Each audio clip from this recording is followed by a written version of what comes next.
Son las 3:14 de la mañana del 29 de octubre de 2025. Dentro de un centro de defensa aérea venezolano cerca de la costa caribeña, el único sonido es el zumbido de las máquinas y un latido que se acelera tras la pantalla del radar. Contacto desconocido, dice el operador en voz baja. Un pequeño punto brilla a 17.000 metros de altura. Sin transpondedor, sin señal. Se mueve hacia el sur con una precisión antinatural. Quizás un vuelo de carga, conjetura a alguien. El comandante se inclina hacia adelante. No a esa altitud. A 318 metros, un segundo radar en punto Fiji confirma el mismo eco. Constante, rápido y silencioso. En cuestión de minutos, 2 cazas Su-30 despegan rugiendo de la pista. Sus postquemadores iluminan la noche como fuego azul. Desde la cabina, el Caribe parece tranquilo. Pero algo allá arriba no funciona. Sin respuesta de radio, sin luces, solo una silueta fría que se desliza entre las estrellas. Sea lo que sea, no pertenece a este lugar. Y antes del amanecer, el mundo sabrá por qué. Lo que sucedió esa noche no fue solo otro fallo del radar. Se cree que el objeto detectado por los radares venezolanos era el MQ-25 Stingray, el dron de reabastecimiento en vuelo no tripulado más reciente de la Armada. Diseñado por Boeing para extender el alcance de cazas como el F-18 Super Hornet y el F-35C Lightning, el MQ-25 no está destinado al combate, pero mantiene el mismo nivel de secretismo que cualquier aeronave furtiva. Puede volar más de 700 metros, reabastecer de combustible a aviones en pleno vuelo y transmitir datos encriptados directamente a su plataforma. Para el Pentágono, representa una revolución silenciosa en la guerra naval, que reemplaza a los pilotos humanos con algoritmos y sensores. A esa misma hora, el USS George H.W. Bush, un portaaviones de la clase Nimitz, realizaba maniobras a unos 200 metros al norte de Puerto Rico. El plan era sencillo, probar el rendimiento del Stingray en condiciones de aire tropical y alta humedad. Pero para Venezuela, la visión de un dron estadounidense acercándose a su costa significaba algo completamente distinto: vigilancia, provocación o quizás incluso una prueba de sus defensas. El Caribe siempre ha sido un espejo estratégico. Cada movimiento de Estados Unidos se refleja en los ojos de sus vecinos. Lo que para uno parece un entrenamiento, para el otro es una intrusión. Ese delgado margen de interpretación es lo que convierte un ejercicio en un incidente. Para los hombres a ambos lados de la pantalla del radar, esto no era teoría ni política. Era una tensión palpable. De esa que crece con cada segundo de silencio en la radio. Porque en estos cielos, los errores son caros. Por eso esta noche importa. Demostró que incluso un solo dron no tripulado volando sin decir palabra podía llevar a 2 naciones al borde de una crisis antes del amanecer. Si cree que fue solo un malentendido, marque 1. Pero si cree que fue una advertencia, marque 9 y esté atento a lo que sucedió después. La primera alerta provino de un joven técnico dentro del puesto de defensa costera de Venezuela. Contacto desconocido girando al suroeste. En el radar, un punto verde comenzó a desplazarse hacia el espacio aéreo nacional. El comandante se acercó. Confirmar altitud. 56.000 pies. Velocidad constante. Sin identificación. No hizo una pausa. Despegue en pareja. Confirmación visual. A las 3:26 de la mañana, 2 cazas Su-30 Mk-2 rugieron por la pista de la base aérea de Barcelona. Sus postquemadores rasgaron la oscuridad, dejando estelas anaranjadas sobre el Caribe. Desde los barcos pesqueros, los hombres alzaron la vista, sobresaltados por el sonido que resonaba sobre las olas. En el avión líder, el capitán Luis Romero fijó su radar. Apareció una pequeña silueta. Alas afiladas, sin cabina, apenas señal. Posible dron, informó. Intenten contacto. Cambiando de frecuencia, gritó. Aeronave no identificada. Interceptor de la Fuerza Aérea Venezolana. Identifíquese inmediatamente. Solo estática como respuesta. Sin respuesta, dijo Romero. Mantengan contacto visual. No ataquen, fue la orden. A las 3:41, se acercaron a menos de 1 milla. La luz de la luna reveló un fuselaje gris liso, sin imperfecciones, y un pequeño mástil plegado sobre el fuselaje. Es estadounidense, susurró Romero.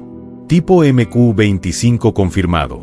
Abajo, En el centro de control, el coronel Romero Padrón se inclinó sobre su consola. Activen el radar secundario. Mantén el objetivo fijado. El operador cambió a las frecuencias de emergencia. Silencio. El dron continuó su trayectoria. Firme, inerte, sin reaccionar. De repente, descendió en altitud. 56.5351. Descendiendo rápidamente, gritó Romero. El coronel dio una orden tajante: preparar bloqueo electrónico. Los técnicos encendieron el sistema de interferencia. El zumbido del voltaje llenó la sala. El primer pulso de interferencia estalló en el Caribe. El eco del radar parpadeó, se atenuó y luego reapareció con más fuerza. «Está interfiriendo con la señal», murmuró alguien. El MQ-25 siguió volando, atravesando el espacio aéreo venezolano como si fuera suyo. Sin palabras, sin advertencia, solo una máquina en una misión. Y en alta mar, a bordo de un portaaviones estadounidense. Otra tripulación se enteraba de que habían perdido el control de su dron más avanzado. Objetivo descendiendo rápidamente a 9.000 metros y cayendo. La voz se abrió paso entre el ruido de la sala de control venezolana. Luces rojas parpadearon, alarmas sonaron y todos los monitores se iluminaron con advertencias. El coronel Ramiro Padrón se acercó a la consola principal, con voz firme pero seca. «Síganlo. No pierdan la señal». En el radar, el MQ-25 aparecía y desaparecía como un fantasma sobre el mar Caribe. Al mismo tiempo, la base naval de Porto Cabo se puso en alerta de combate. Un buque patrullero de la clase Macudo de Guam cambió de rumbo hacia la zona de contacto, surcando las aguas oscuras a toda velocidad. En el aire, los dos cazas Sue-30 mantenían la persecución a través de la turbulencia. Objetos estables a 30.000 pies, rumbo al este, informó el capitán Romero. Sin respuesta a ninguna frecuencia de radio. «Manténganse cerca, pero no ataquen», respondió Padrón. La silueta del dron en el infrarrojo fluctuaba, sus alas emitían destellos térmicos como latidos. «Está cambiando de modo», dijo Romero. «Quizás contramedidas». En la pantalla del radar, los puntos verdes se dividieron repentinamente en dos. «Tenemos doble contacto», gritó un operador. «Eco o reflejo de señuelo», murmuró Padrón. «Está usando interferencias para confundir nuestra fijación». Durante el siguiente minuto, la pantalla entera se llenó de estática. Las líneas de código se desplazaban más rápido de lo que los procesadores podían procesar. «Estamos a ciegas», advirtió un técnico. De repente, el ruido cesó. El radar quedó limpio. Ni un objeto, ni rastro. El cielo sobre el Caribe estaba vacío. «Patrón de búsqueda. Espectro completo», ordenó Padrón. Los operadores cambiaron de frecuencia, escaneando las bandas altas y bajas. «Nada. Se ha ido», dijo Romero en voz baja. El coronel miró hacia los altavoces del techo, esperando un sonido que no llegó. El aire dentro del puesto de mando se sentía más denso que antes. Pero a cientos de kilómetros al norte, dentro del centro de operaciones del USS George H.W. Bush, un sonido muy diferente rompió el silencio. «Telemetría restablecida», gritó un ingeniero estadounidense. «Señal del dron recuperada». El alivio inundó la sala de control, pero se congeló al revisar los datos. El MQ-25 regresaba a casa, pero la trayectoria de vuelo contaba una historia diferente. Había penetrado profundamente en el espacio aéreo venezolano y enviado ráfagas encriptadas hacia tierra. La cronología no mentía. No había perdido el control. Había recibido nuevas órdenes. Alguien, en algún lugar, se había comunicado con él. Cuando el MQ-25 aterrizó en la cubierta del USS George H.W. Bush a las 4:58 de la mañana, la tripulación celebró. La señal había regresado. El dron estaba a salvo. Al menos eso creían. Entonces comenzó el análisis posterior al vuelo. Los técnicos abrieron el registro de vuelo y la confusión se extendió rápidamente. Dentro de los archivos de datos, encontraron un apagón exactamente a los 13 minutos y 47 segundos, donde el dron había recibido comandos externos. La fuente era desconocida. No era un satélite, ni un barco, ni ninguna frecuencia estadounidense. «Eso es imposible», susurró un ingeniero. a menos que alguien más estuviera dentro del enlace. La telemetría mostró que el dron había cambiado de altitud, de modo de navegación y transmitido breves ráfagas encriptadas hacia el territorio venezolano. Las coordenadas coincidían con una zona cercana a la base aérea del Sombrero, de la que se rumoreaba desde hacía tiempo que albergaba sistemas Kazuka de fabricación rusa para guerra electrónica. Si esa señal provenía de allí, significaba que un sistema extranjero había accedido directamente a uno de los drones más seguros de Estados Unidos y había tomado el control sin descifrar el cifrado. Los ingenieros miraron las cifras con incredulidad. Para ellos, esto no era solo un fallo. Era un mensaje. Alguien había querido demostrar que podía tocar lo intocable. En ese momento, la celebración se esfumó. El ambiente a bordo del portaaviones pasó del alivio a la inquietud. Todos los operadores sabían lo que significaba. Si el MQ-25 podía ser manipulado, cualquier otra cosa también. Cazas, misiles, incluso satélites. En el puente de mando, un oficial lo resumió en un susurro: no querían destruirlo. Querían que supiéramos que podían. ¿Fue un fallo técnico o un disparo de advertencia en una guerra silenciosa? Pulse 1 si cree que fue un error humano, o 9 si cree que alguien más estaba a los mandos esa noche. Al amanecer, la noticia ya se había filtrado desde la cubierta del portaaviones. La televisión estatal venezolana fue la primera en informar: un dron extranjero hostil ha sido neutralizado por las defensas nacionales. En menos de una hora, las redes sociales estallaron. Etiquetas como #Number Drone Estadense y #Number Caribbean Alerta se convirtieron en tendencia en toda Latinoamérica.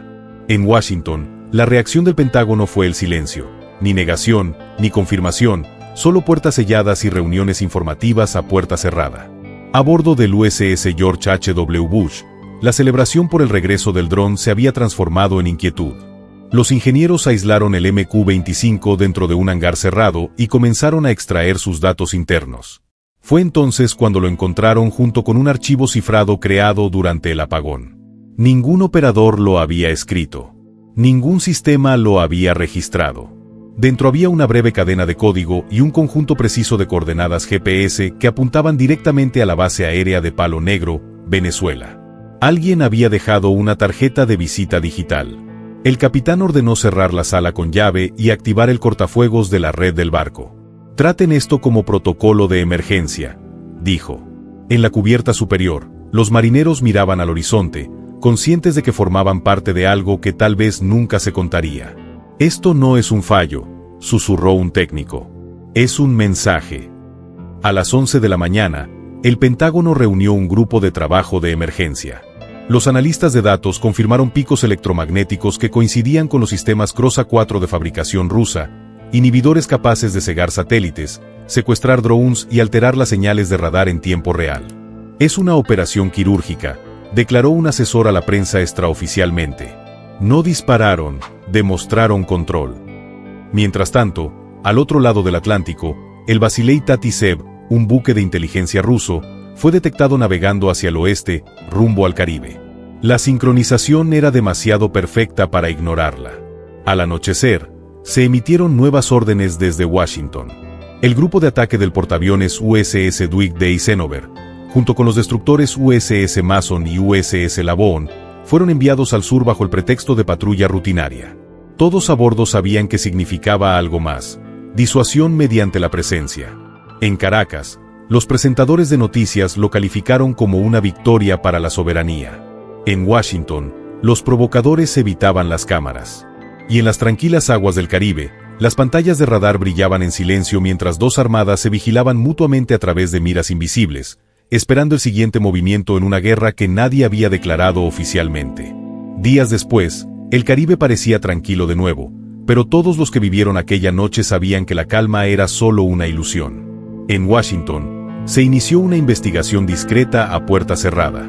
El Pentágono confirmó lo que nadie quería admitir. Durante esos 13 minutos perdidos, el canal encriptado del MQ-25 había sido vulnerado. El informe oficial era clasificado, pero las filtraciones dejaron algo claro: la injerencia extranjera ya no era una teoría, sino un hecho. Para Venezuela, el incidente se convirtió en un símbolo de orgullo. La televisión estatal repitió sin cesar las imágenes de radar, calificándolo de victoria para la soberanía. Funcionarios rusos felicitaron públicamente a Caracas, presentándolo como prueba de un nuevo equilibrio de poder en el hemisferio. Portavoces estadounidenses respondieron con cautela, atribuyéndolo a una falla temporal del sistema. Pero tras esa calma se escondía un pánico latente. Si el dron más avanzado de la Armada había sido secuestrado una vez, podía volver a suceder. En las semanas siguientes, Estados Unidos inició una auditoría completa de ciberseguridad de todas las aeronaves autónomas de su flota de portaaviones. Equipos de Boeing, Raytheon y DARPA trabajaron sin descanso para diseñar nuevos cortafuegos y filtros de interferencia en tiempo real. El almirante Michael Hilde, jefe de operaciones navales, se dirigió al Congreso. Esto no fue un fallo técnico, sino un desafío a la hegemonía estadounidense en el campo de batalla digital. Mientras tanto, Venezuela reforzó sus defensas costeras, activando más estaciones de radar y nuevos puestos de guerra electrónica con asistencia rusa. Imágenes satelitales mostraron al menos 2 nuevas antenas de señales a lo largo de la costa de Falcón. Ambos bandos alegaron moderación, pero era evidente que se preparaban para el siguiente movimiento. A mediados de noviembre, los vuelos de reconocimiento se duplicaron. Los cielos del Caribe se llenaron de sensores, a la espera de un susurro que tal vez nunca se repitiera. Y en algún lugar sobre esa misma extensión de agua, invisible a simple vista, la guerra de frecuencias seguía ardiendo en silencio. La llamaron el fantasma del Caribe, una batalla librada sin balas. Un recordatorio de que las guerras modernas comienzan mucho antes del primer disparo. Si cree que esto fue solo el principio, pulse 1. Si aún cree que la paz puede perdurar, pulse 9 y suscríbase para seguir con nosotros el desarrollo de este conflicto silencioso.